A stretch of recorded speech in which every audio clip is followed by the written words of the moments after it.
Bonjour et bienvenue sur la Corneille à 3D, c'est Tony et je suis en compagnie de Bob Bernard. Salut. Aujourd'hui, on vous fait un petit podcast pour vous parler de la fac 1.1 de la version 2021. Oui, on est en 2022, mais elle s'appelle comme ça. Donc on va voir tous les changements de cette fac, comment l'obtenir sur le site. Et après ça, on parlera également de Varamir Sixskins Sipo, qui est une nouvelle boîte, un nouveau commandant pour les free folk, les sauvageons. On va attaquer tout de suite par la fac. Donc je vais vous montrer sur le site. Donc asoyafsemon.com. Vous allez dans les documents. Vous allez ensuite dans l'onglet fac errata. Et là, vous avez le 2021 fac V1.1. Donc vous le téléchargez comme ceci. Et en fin de compte, tous les changements vont être surlignés en rose. Donc je vais passer la main à Bob Bernard, qui est le maître des règles, pour nous parler un petit peu de tous ces changements, de tous ces éclaircissements de points de règles différents relatifs à notre version de jeu. Voilà, donc au final, le document, c'est le même qu'avant, sauf que ils ont mis à jour 2-3 petits trucs. Donc, le plus important, c'est déjà, ce qui se passe quand une unité est détruite. Il y avait un petit problème, un petit débat, c'est, quand une unité est détruite, est-ce qu'on peut toujours, mesurer quelque chose dessus? Est-ce qu'elle a encore des rangs ou des choses comme ça?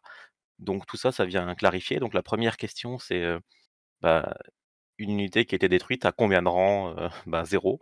Donc, par exemple, avec Fuel by Slaughter, on compte bien que le soin rapporte 1 plus 1 par rang. Donc si on a détruit l'unité, si c'est une infanterie, on soigne de 4. Donc c'était assez évident, mais il devait y avoir des gens qui devaient dire, «Ah bah, on peut pas compter combien de rangs puisqu'elle est morte». Oui bon, et du coup, on peut soigner que de 1. Ça, c'est résolu. Ensuite, dans le même genre, on a Sentinelle et Diversion Tactics. Alors, on va commencer par Sentinelle qui est en haut à droite de la deuxième page. Donc, Sentinelle, comment faire quand l'unité qui a été attaquée est détruite? Puisque forcément, elle est détruite. Derrière, on déclenche Sentinelle, on peut plus mesurer puisqu'il n'y avait plus de plateau. Donc là, il précise bien qu'il faut mesurer avant d'enlever le plateau. Même chose pour Diversion Tactics. Diversion Tactics qui est un peu plus loin dans les cartes tactiques, donc page 6 tout en bas. Pareil, si le défenseur a été détruit, comment je mesure la portée? On le mesure avant de re de bouger le plateau. Mm. Je tiens à dire que il y a quelques mois, un des concepteurs avait répondu le contraire. Et là, visiblement, ils ont peut-être changé d'avis ou alors ils avaient peut-être pas bien compris à l'époque. Mais bon, du coup, machine arrière et du coup, vos sentinelles, vos diversion tactics vont fonctionner même si l'unité est détruite. Voilà. Ouais, en fait, le plus gros problème, en fait, c'est que les concepteurs, notamment, Michael Chinall, il est partisan de: «C'est écrit comme ça, vous le jouez comme ça». Donc quand les gens ont posé la question: «Comment on fait pour mesurer avec Diversion Tactics?» il a dit: «Vous pouvez pas mesurer, le plateau est plus là». Et je pense que du coup, voilà, à force de réfléchir peut-être un petit peu, ils se sont dit: «Ouais, c'est quand même complètement con parce que le la carte, elle sert quasiment à rien». Du coup, pareil pour Sentinelle, et du coup, ils ont dû se dire: «Bon, on va quand même, trouver une petite parade, on leur dira qu'il faut mesurer avant et puis c'est tout». Donc tant mieux parce que franchement, c'était un truc stupide. Mm. Alors moi, ça m'embête parce que j'ai tendance pareil à vu que le concepteur du jeu vous dit qu'il faut jouer comme c'est écrit, j'ai tendance à essayer de le faire pareil. Et du coup, ça va m'embêter parce que voilà, on avait typiquement des choses, compliquées en tournoi à expliquer à un joueur: «Bah non, tu peux pas le faire parce que c'est un peu con, mais tu peux pas». Donc bon, ça c'est fait, un problème de moins. Ensuite, je reprends au début. On avait donc, page 3, c'était fait. Donc, page 4, Ravenflock. Ravenflock, c'est la capacité de Cold Hands qui permettait, sur une action d'attaque, de faire -1 pour toucher l'adversaire. Donc comme c'était une action d'attaque, ça marchait pas en charge, parce qu'en charge, on fait une action de charge.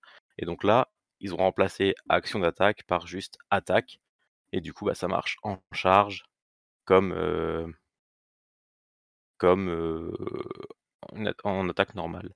À noter que, c'est juste précisé si c'est juste précisé attaque, ça marche aussi.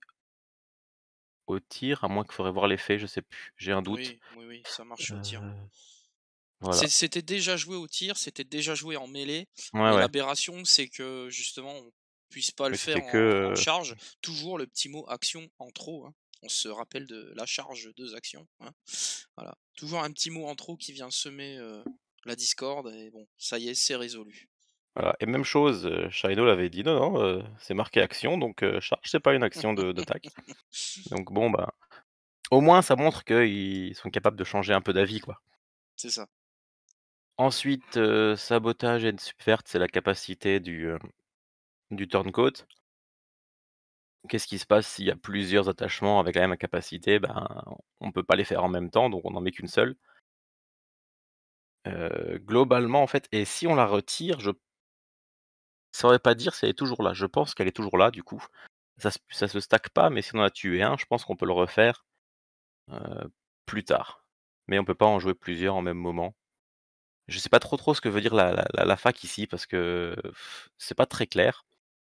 Une seule, est appliquée, je sais pas si ça veut dire que tu peux en mettre 2 et une fois que la première est morte, est-ce que tu peux toujours le faire? Je pense pas parce que c'est une capa et ils avaient précisé, il fut un temps sur le forum qu'en fait, une capa, on l'a ou on l'a pas et on l'a et le modèle, une fois qu'il est retiré, la capa a quand même déjà été jouée, donc on la regagne pas à nouveau. Elle a été jouée, elle est finie, donc je pense que si on met 2 turncoats dans une unité, c'est juste perdu, quoi.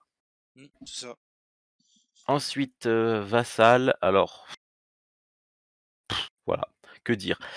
C'est une fac, donc ils ont fait un truc simple, mais ils auraient dû faire attention à leur wording parce que vassal, donc vassal, c'est la capacité de Newt en Greyjoy, c'est la capacité du Bannerman, d'Arma en Free Folk, de Marbrandt en Lannister ou de Satin en Night's Watch et ça permet d'être considéré comme, le commandant pour les cartes tactiques. Alors il y avait un petit problème, c'est qu'il fallait être ciblé par les cartes tactiques et il y avait pas mal de cartes tactiques de commandants qui ne ciblaient pas.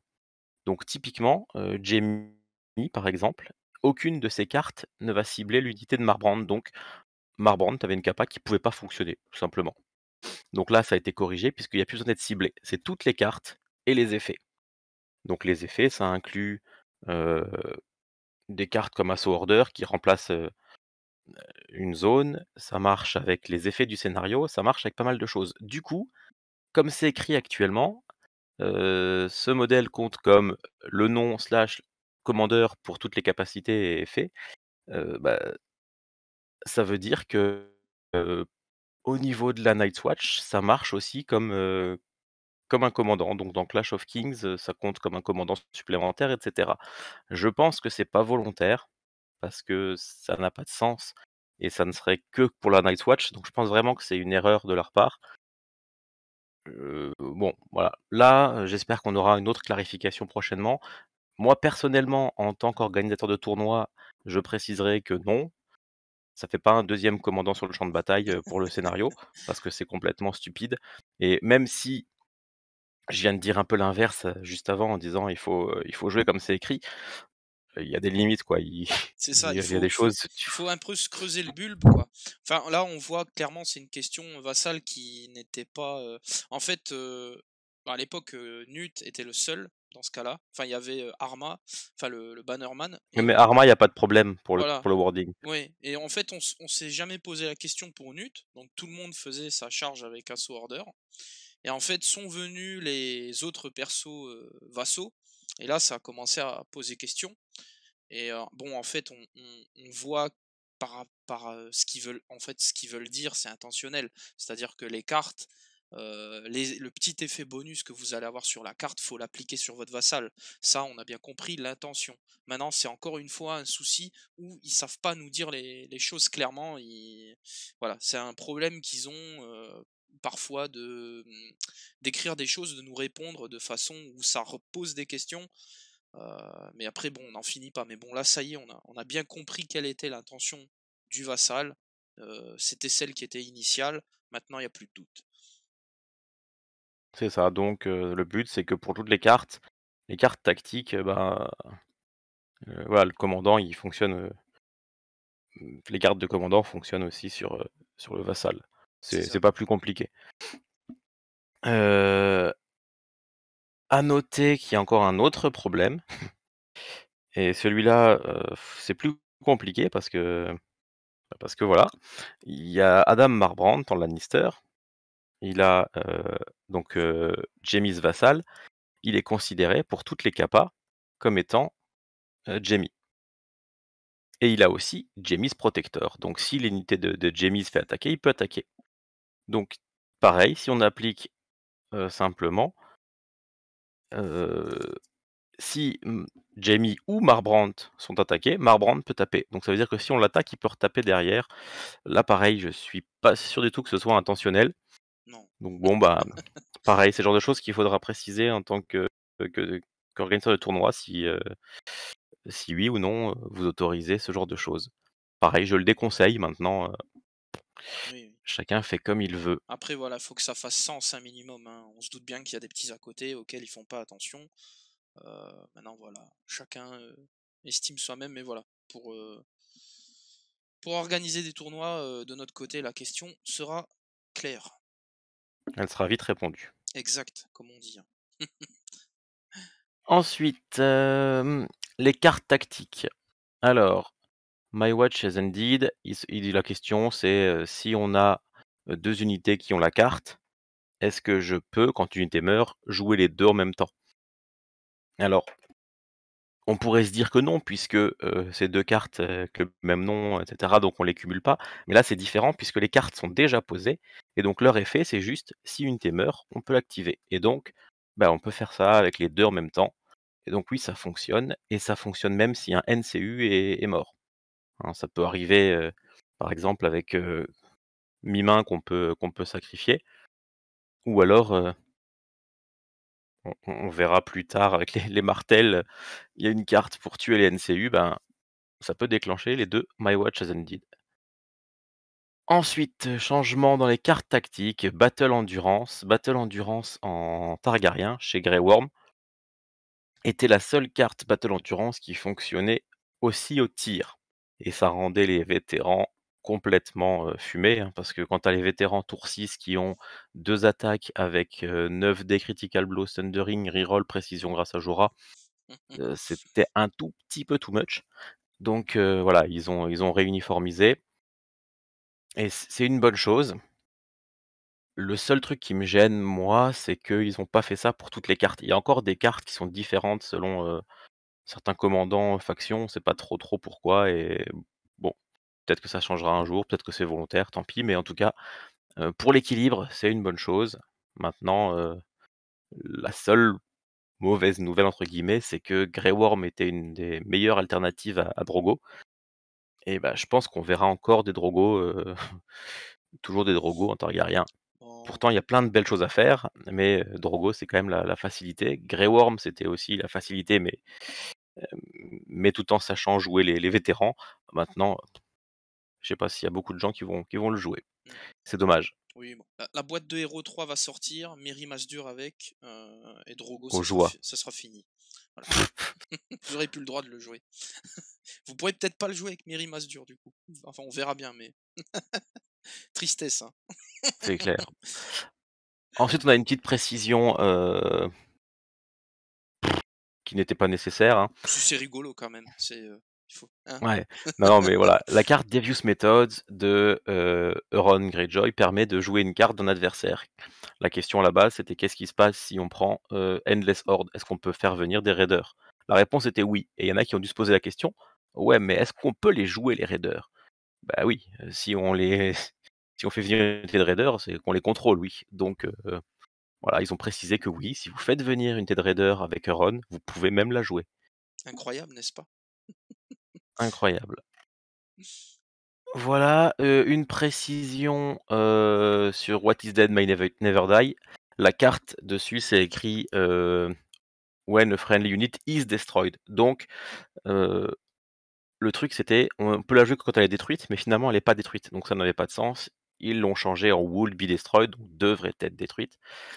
Donc ça c'est corrigé, c'était, logique, mais au moins C'est clair, il y a pas des petits malins qui vont dire, «Ah bah attends, elle est quand même détruite, donc j'ai un point de victoire». Donc ça, c'est bon, il y a plus de problème comme ça. Ensuite, l'autre question qui suit, si vous avez plus qu'une figurine, l'unité meurt, what is dead man may never die. On reste en vie avec des 3 PV, on fait 3. Est-ce qu'on se soigne? Bah oui, forcément, on reste en vie avec des 3 PV, pas 1, bref, c'est Ah, il y a des questions quand même tordues qui leur sont posées à mon avis, hein, ouais, puis ils répondent à ce genre de choses, mais pas à des questions, c'est ça. qu'on pose depuis une éternité, bon. Ouais, Et ensuite, est-ce que, les ces points de vie gagnés, en fait, quand on passe de 1 à 3, est-ce que c'est considéré comme du soin pour différents, effets de jeu? Bah oui, oui, voilà. Je sais pas trop quel effet ça fonctionne, mais oui, il y a des choses, peuvent, qui peuvent poser la question, donc oui, c'est à partir du moment où on remet des figurines, c'est un soin. c'est ça.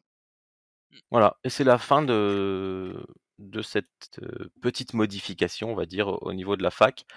Pas grand-chose, beaucoup de clarifications. Ce qu'il faut retenir, c'est Sentinelle et diversion tactique, ce qui fonctionne même si on les détruit. Cold End qui fonctionne même en charge, et puis Vassal qui a été, remis à peu près correctement. Puis bien sûr, Battle Endurance qui a été nerf, ça c'est une chose importante à savoir. Mmh.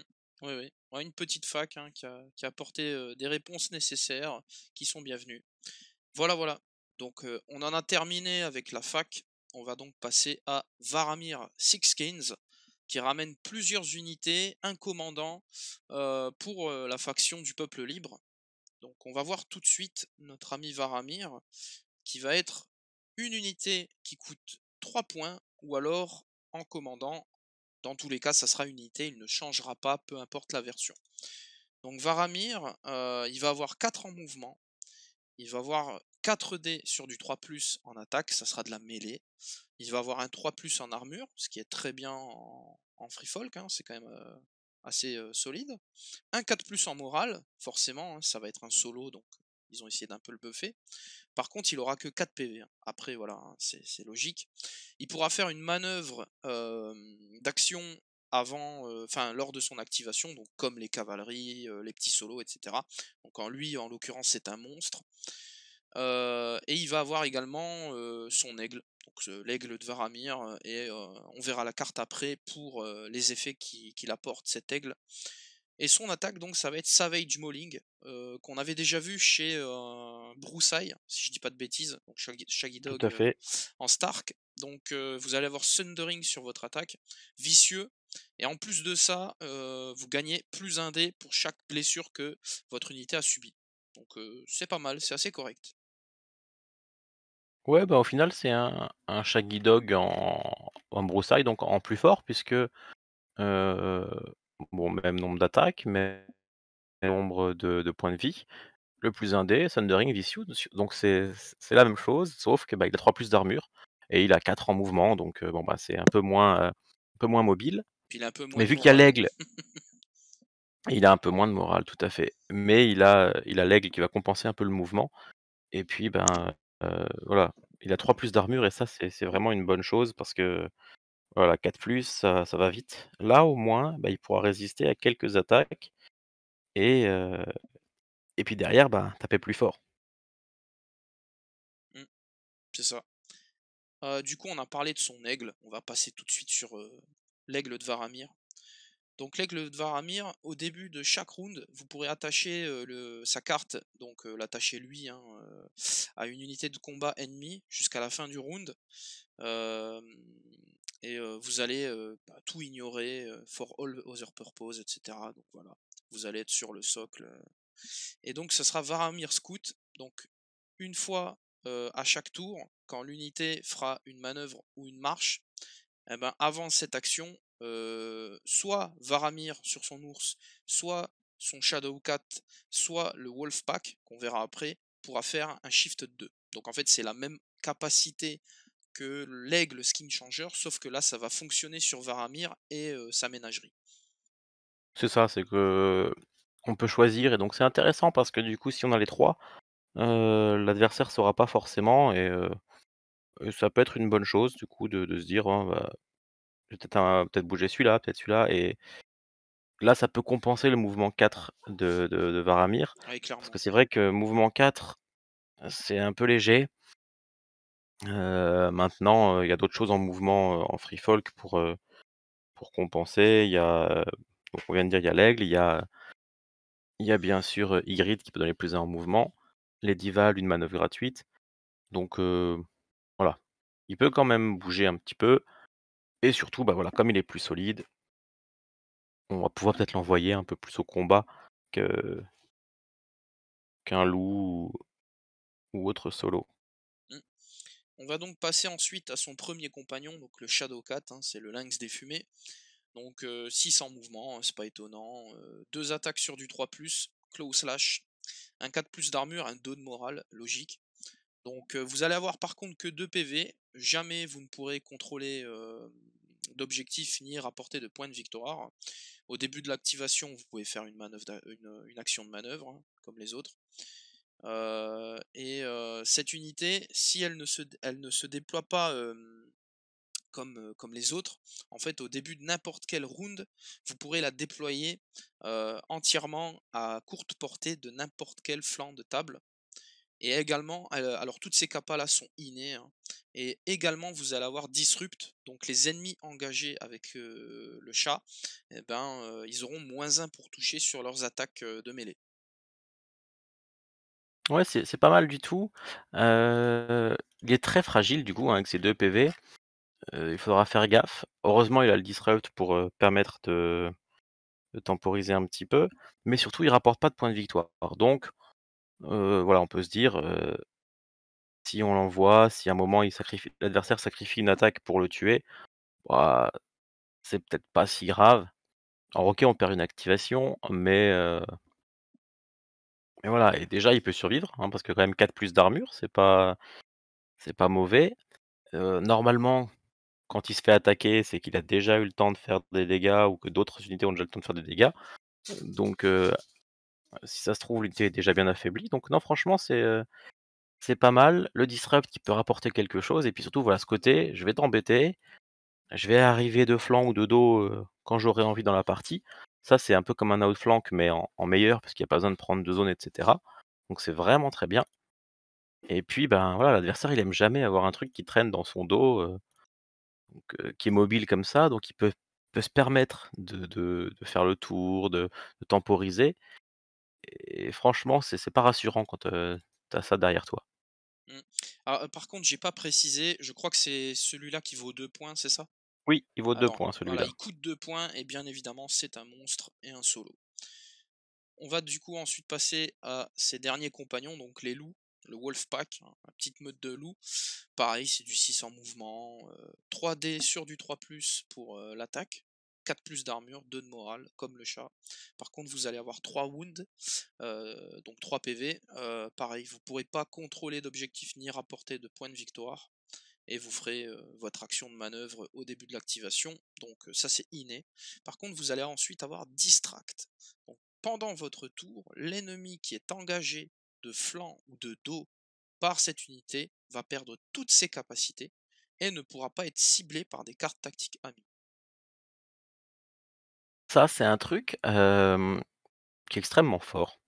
Il y a pas de doute, le distract, c'est vraiment fort. On se disait il y a pas très longtemps: «Ah, c'est quand même dommage, les free folk, ils ont pas, d'experts duellistes, ils ont pas grand-chose pour enlever les capacités, donc quand tu as un truc genre, double hardened avec, Marbrand dans des Warrior Sun ou des choses comme ça, les free folk étaient un peu coincés». Bah là, il suffit de charger de flanc avec cette unité et puis, bah, pendant notre tour, donc c'est le moment où on attaque, il y aura pas de capacité chiante, de harden, de blocage, de set for charge, et donc ça, c'est vraiment sympa parce que, tant qu'il est engagé, il y a juste voilà, l'adversaire peut rien faire défensivement, quoi, et ça, c'est vraiment, vraiment fort et rien que pour ça, c'est un truc qu'on verra, j'en ai aucun doute. Et c'est 3 points, hein. C'est 3 points, voilà, donc là, c'est un peu plus solide, on va dire, que celui d'avant parce qu'il y a un point de vie de plus. Même armure, même morale. Globalement, ça reste fragile. Ils tapent un dé de plus, bah, ils sont 3, ils ont 3 dés, bon, voilà. C'est pas des loups très puissants puisque, comparé aux Direwolf en Stark, ils sont beaucoup, beaucoup moins forts. Même s'ils sont 3, ça reste moins fort qu'un loup. C'est logique, hein, en plus c'est fluff puisque dans, heu, dans les bouquins, il y a Summer et qui les rencontre, ces loups-là, et qui en fait sa meute parce qu'il est beaucoup plus fort qu'eux et du coup, il leur dit: «Regardez, c'est moi le chef, je suis beaucoup plus fort que vous» et puis voilà, il en fait sa meute pendant un moment. Donc c'est bien fait, c'est assez logique. Faut pas s'attendre à ce que ce soit aussi fort qu'un loup Stark, c'est normal. Ça vaut 3 points, mais il y a le distract et puis voilà, c'est mobile, ça rapporte pas de points de victoire, c'est vraiment sympa. C'est ça. Et ouais. Donc toutes ces unités, bien sûr, on va préciser que ce sont des activations, hein. C'est pas, ça fonctionne pas comme du skin changer normal où on est obligé de le jouer directement après. Donc ce sont des activations indépendantes. Donc voilà, donc ça c'est les unités, hein. Donc vous allez avoir, comme on a dit, la version commandant, donc où Varamir ne vous coûtera rien. Donc la version 3 points sur son ours, elle vous coûtera rien. Donc en fait, vous paierez 5 points si vous voulez, parce que ouais, je vais peut-être te laisser reprendre la main, t'expliqueras mieux que moi le système commandant, unité. Ça marche. Donc en fait, de base, Varamir coûte 3, le chat coûte 2, le pack de loup coûte 3. Donc si on veut la totale, ça coûte 8 points. Si on veut l'avoir en commandant, ça coûte 5 points, puisqu'il est gratuit, mais on est obligé de tout prendre. Donc c'est Varamir, on prend le pack de 3 ou on prend rien. Par contre, si on le prend pas en commandant, on prend un peu ce qu'on veut. On peut prendre que Varamir, on peut prendre Varamir et le chat, on peut prendre Varamir et, et les loups. Par contre, on peut pas juste prendre le chat, juste prendre le loup, il faut quand même Varamir avec, c'est logique. Mm. Donc voilà, mais ne serait-ce que juste Varamir, si vous voulez un petit solo à 3 points, une activation pas trop chère qui apporte du vicieux, de la présence sur table avec pour le Endless, le There's Too Many ou des choses comme ça, il y a pas de problème. Après, si vous voulez investir un peu plus, bah, on peut prendre la totale, on peut, voilà. Et après, si on le prend en commandant, bah forcément, on a 3 cartes de commandant qui arrivent avec et 3 cartes de commandant, bah, qui vont fonctionner avec les autres animaux forcément. Si vous voulez profiter de la toute puissance, on va dire, de Varamir, c'est de jouer là-dessus. Je te laisse présenter les cartes et puis Ouais, je ouais, pas de rebondirai souci. là-dessus, derrière. C'est parti. Donc la première, ça va être Bonded Command. Donc comme l'a dit Bob, hein, toutes les cartes vont se concentrer sur les animaux et sur Varamir. Donc alors cette carte-là, quand une unité amie, que ce soit Varamir, le chat ou les loups, s'active, l'unité ne fera pas d'action ce tour-ci. À la place, vous pourrez cibler un autre Varamir, le chat ou les loups à longue portée et ceux-ci feront une action. Donc en fait, vous cancelez enfin vous faites pas d'action avec une des unités là, mais vous en ferez une autre à longue portée avec une des autres de la triplette quoi. C'est un issue commande, mais entre les 3 là, quoi. C'est ça. Issue commande, d'habitude, c'est le commandant qui s'active pas et un autre fait quelque chose. Bah là, c'est un des 3 à la place de son activation, il fait un autre des 3 du coup, fait une action. Alors c'est très sympa parce que, alors enfin le défaut, c'est qu'il faut être à long range, mais c'est très sympa parce que du coup, l'adversaire, c'est pas forcément, avec lequel vous allez refaire une action avec, par exemple, ben, Varamir est peut-être pas en position pour charger, pas en position pour quoi que ce soit, il est sur un objectif ou j'en sais rien.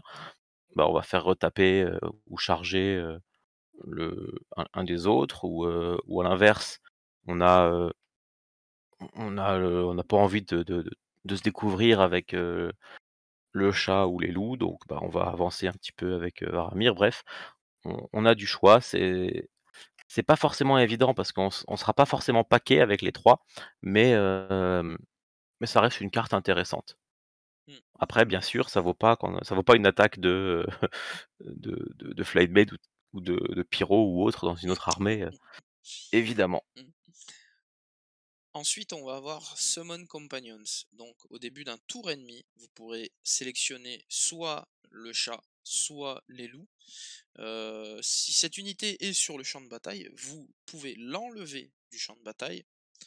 Et après ça, vu qu'elle n'est pas sur le champ de bataille, même si, donc en fait, voilà, il précise que même si elle a été détruite, vous pourrez la redéployer entièrement à courte portée de n'importe quel flanc de table. Si cette unité a déjà été activée à ce round, elle se déploiera, mais elle sera activée.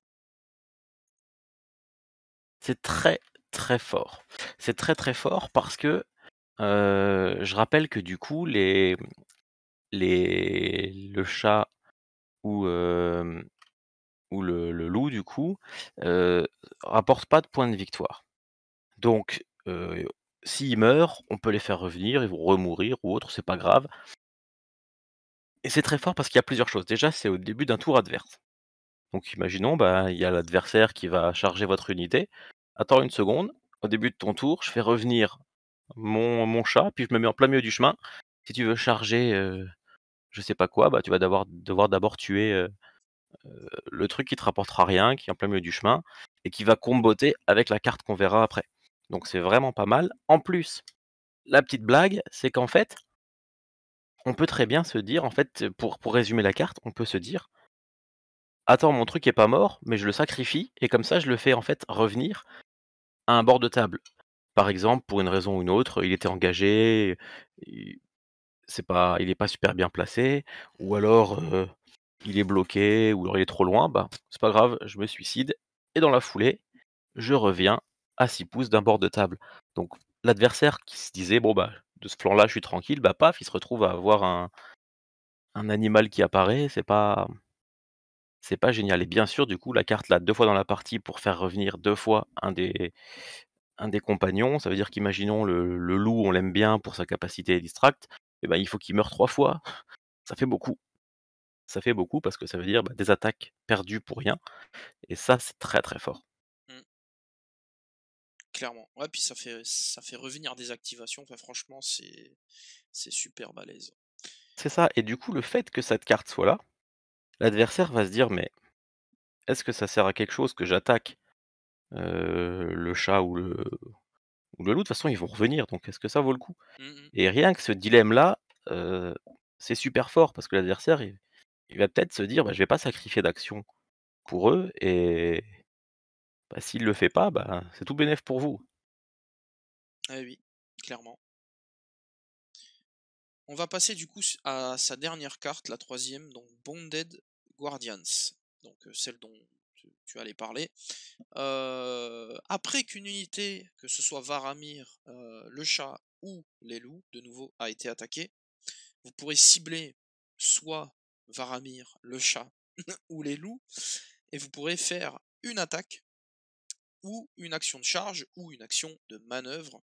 Si vous attaquez ou vous chargez, évidemment, vous devrez cibler l'attaquant, celui qui a attaqué précédemment. Voilà, c'est un genre de contre-charge via ces unités-là. C'est ça, bah, c'est comme le counter assaut de Tormund, sauf qu'au lieu de retaper, enfin, c'est un peu, ouais, un peu comme un sentinelle, mais qui marche que entre eux. On peut faire une attaque, une charge ou une manœuvre. Le fait d'avoir ce choix entre les 3 là, c'est très fort parce que si on est déjà engagé, on peut réattaquer, pas de problème. Si on n'était pas encore engagé, bah, on peut charger et si on est à l'autre bout, si on est au bout du monde et ben, on peut faire une manœuvre et le fait qu'il y ait pas de portée, déjà ça, c'est très fort et puis bon, bah, voilà, le fait de refaire une attaque et comme je le disais tout à l'heure, ça va très bien avec la carte, qu'on a vue juste avant. Imaginons, bah, je sais que je vais me faire attaquer Varamir, par exemple et ben, je vais faire apparaître le chat ou le loup juste derrière l'unité, comme ça, bah, tu vas charger Varamir, tu vas te prendre une contre-charge et puis si jamais tu tues pas Varamir, derrière après, tu pas bien donc non, c'est une bonne chose. Il faudra un peu de placement, il faudra réfléchir avant de pour l'utiliser correctement, mais bien utilisé, c'est des cartes qui font très, très, très, très mal à l'adversaire parce qu'il faut pas oublier que globalement, ces trucs-là, ça tape pas très fort, mais déjà ça tapera quasiment à chaque fois de flanc ou de dos, donc rien que ça, c'est top. vous vous retrouverez avec du -2 d'armure, plus de enfin -2 à la panique et puis, bah, ça marche très, très bien avec un There's Too Many ou quelque chose comme ça. Donc vous imaginez les loups qui attaquent de dos, ils font 3 morts parce que, bah, voilà, 3 sauvegardes à 6, c'est pas évident. Alors ça peut être du 5 si on avait, 3 plus ou même du 4 si on avait de la 2 plus, mais de base, c'est déjà pas mal. Derrière, on a un test à -2. Si on rajoute un There's Too Many qui a du monde, ça fait un test à -5. Heu, Ça peut faire 3 morts de plus, donc si imagine on se prend le maximum, ça fait 9 morts au total. Ouais, c'est ça pour une petite action, une attaque d'un truc à 2 ou 3 points, ça fait bien mal. Mmh. C'est balèze.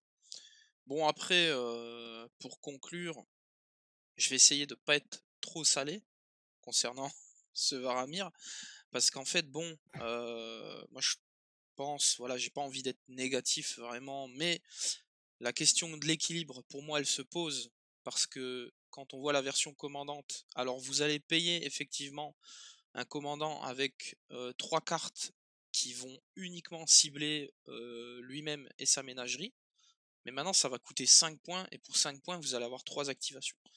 Quand on sait à quel point le delta d'activation est important dans ce jeu et conséquent sur une partie, là, vraiment, hein, bon, on voit sur Discord et cetera déjà, les listes qui peuvent être faites en free folk, donc vraiment un ajout à l'armée qui est déjà très forte, qui est ce que je considère la lame voilée du jeu, en tout cas en France, parce qu'il y a pas énormément de joueurs vétérans confirmés qui les jouent et qui, font, de gros résultats avec. Donc c'est pour moi, c'est pour ça qu'en France, en tout cas, c'est la lame voilée.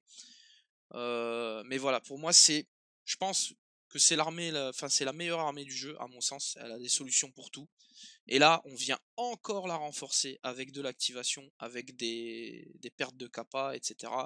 Du mouvement, des unités qui reviennent. Enfin, vraiment, encore de la polyvalence. Ça rend également les cartes du deck, je pense notamment à There's Too Many, très très violente. Parce que quand votre unité va être entourée de raiders, d'animaux, de Varamir, etc. Ouais, là ça va commencer vraiment à être violent. Vous allez fiabiliser le test de panique chez l'adversaire pour lui faire un paquet de dégâts. Ouais. Après voilà, on verra sur la durée, on verra avec les autres armées, notamment la nouvelle dont on vous parlera bientôt.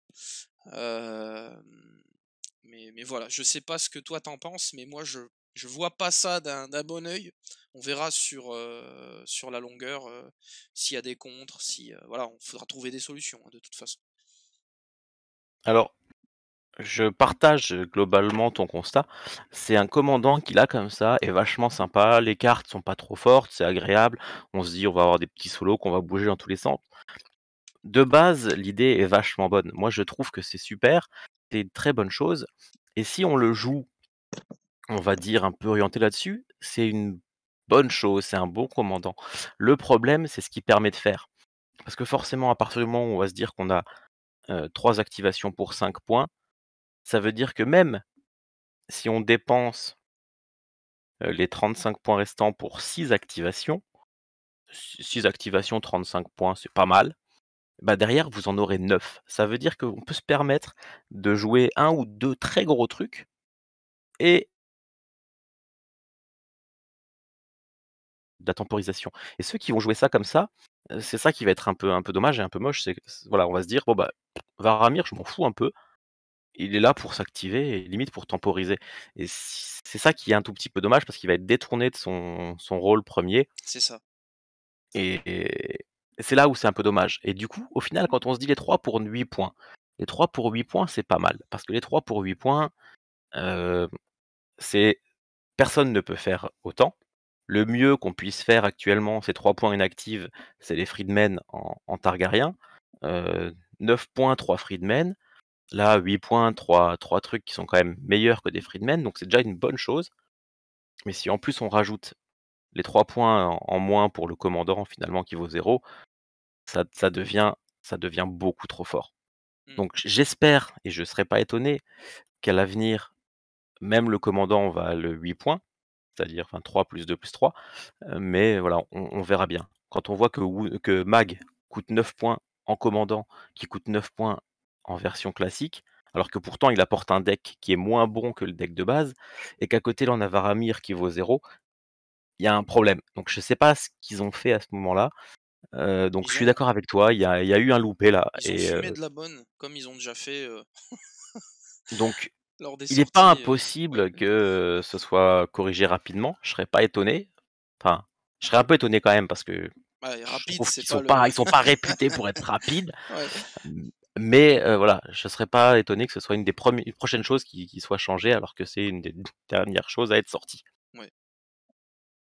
Bon après, Maintenant voilà, on peut se tromper, si ça se trouve dans 2 semaines ils vont corriger, si ils ça se sont, trouve dans 1 an ils vont toujours pas corriger. ils sont capables de tout, hein, donc. Ils sont capables de tout.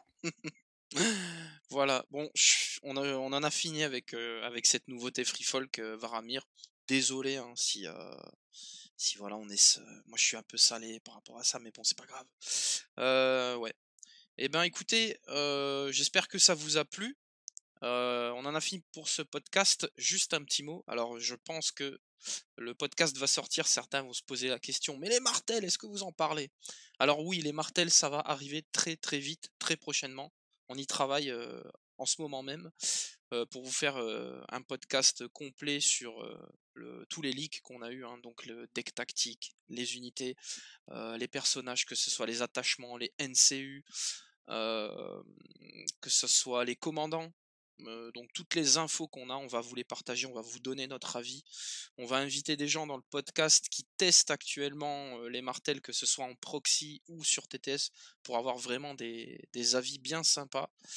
Donc ouais, préparez-vous, on va parler de femmes basanées exotiques avec des lances, des guerrières sublimes, mais également de vieux en chaise roulante qui a la goutte. Et lui notamment, je pense qu'on va le faire tomber de sa chaise. Mais ça, on verra bien. Voilà. Donc sur ce, on vous laisse. Moi, je vous dis à très vite pour le podcast dédié au martel. Allez, salut, salut, ciao, bye. Salut!